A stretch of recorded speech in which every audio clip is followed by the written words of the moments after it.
All right, hey everybody, this is Alex from T3 Books here. This video is going to be going over annual compliance for nonprofits, but focusing on the state side of things. We did a previous video on the federal side of things, the Form 990, so if you missed that, check it out. But today we're going to be talking about kind of the state side of things as it regards to what you need to file on an annual basis to keep your nonprofit good to go, up to snuff, right? So, first and foremost, this is custom by state, if that wasn't clear already. So, depending on what state you're on, this will all change. So I would highly recommend checking out your state's requirements. There are a number of websites out there that you can just type in nonprofit state requirement filing forms for Oklahoma, for New York, whatever you got there. But today we're going to be diving into more specifics on the California side of things because that's where I am and that's what I know. So there you go. So a couple things on the state of California side of annual compliance. There are 3 forms that need to be filed on an annual basis. The first of which is called the California 199. This is usually filed in conjunction with your 990, which we'll talk about here in a second, but it's an annual form due at the same time as your 990, so that is the California 199. The other one here is called the RRF1. Also an annual form. It has to do with nothing about your 990. Sometimes you have to attach your 990 with it, which we'll talk about here in a second, but it's an additional form that you have to file at a different place, different method. So that is the RRF1. And then you have what's called the Statement of Information, which is actually only due every 2 years. We'll cover that here in a second. But those are kind of the 3 main things that California requires. Depending on your activity and your type of nonprofit, there may be a couple of other things. For instance, if you do, charity raffles and that kind of thing, there's a separate form that you have to file for that type of stuff, which we may do a video on another time. But for right now, we'll focus on the 199 N if you're small, and then the main form of 199 if you're not, the RRF1, and the Statement of Information. So first up is the California 199. So this is an annual filing. It's due at the same time as your 990, which is the 15th day of the 5th month of your fiscal year. Just think of the F sound, right? 15th day of the 5th month of your fiscal year. So if you are January through December, this is May 15th. If you are July through June, this is November 15th. Just add 4 months and 15 days, and that's your due date. There are extensions available if you need one. So if you are under $50,000 of total income for the fiscal year, then you're going to file what's called the 199N. This is available on the state website, so you can file this for free. It doesn't take very long.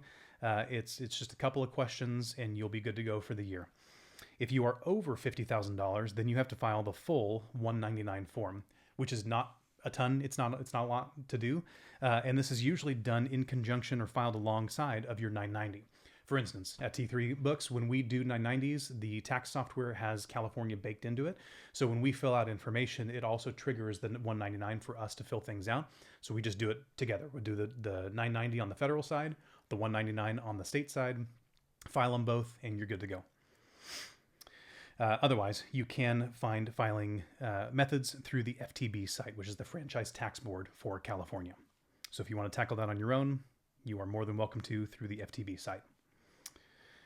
The RRF1 is also an annual filing, same deadline as the 990 and the 199, but it's a whole separate form. And this one is actually filed by mail with the Office of the Attorney General website, which you can find information on that website. This may also require additional forms as well. So it's got its own data that it asks for, so its own couple of pages that you have to fill out. And then it also often asks for you to send in a copy of your 990 with it just for backup. So recommendation would be to do your 990 and 199 first and then do the RRF1 so that you can attach those things with it, mail everything in at one time, and take care of it on an annual basis. That's the RRF1, filed with the Office of the Attorney General. And then lastly, we have what's called the Statement of Information. So this is with the California Secretary of State. Again, all these agencies, welcome to California, right? So, Statement of Information, this actually has to be filed within 90 days of your incorporation. So if you are a brand new organization, make sure you do this within 90 days.